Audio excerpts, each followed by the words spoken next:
biting track "Too Many People" didn't go unnoticed by John, who took offense at what he perceived as veiled jabs at himself and Yoko.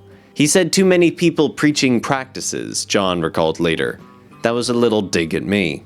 Paul admitted years later, I was looking at my fellow Beatles and getting hurt and annoyed by what I felt was their attitude towards me, so I wrote Ram to get it off my chest. I did feel that certain people were getting a bit preachy, you should do this. I felt that was a bit much.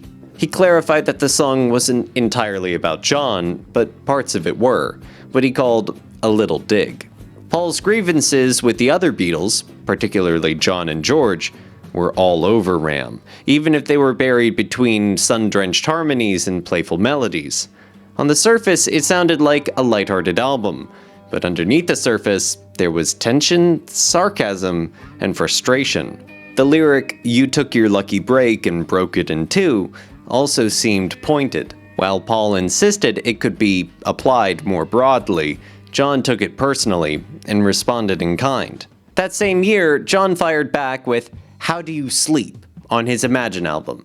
The venom was unmistakable. The only thing you done was yesterday, and since you've gone, you're just another day. A line suggested by Alan Klein himself. It was a brutal retaliation. Paul was stunned by the intensity of John's attack, especially given how raw their relationship already was. The song featured George on slide guitar, adding salt to the wound. Paul now felt ganged up on by two of his former bandmates. I thought it was really hurtful, Paul said years later. That bit about "the only thing you done was yesterday." I mean, I had quite a few hits after that, but Paul wasn't entirely innocent in the feud. Even songs like "Three Legs" on Ram seemed to allude to the fractured Beatles dynamic. "When I thought you was my friend, but you let me down, put my heart around the bend." Many interpreted the three legs metaphor as a reference to the other three Beatles abandoning him, or conspiring against him during the band's messy breakup and legal wranglings.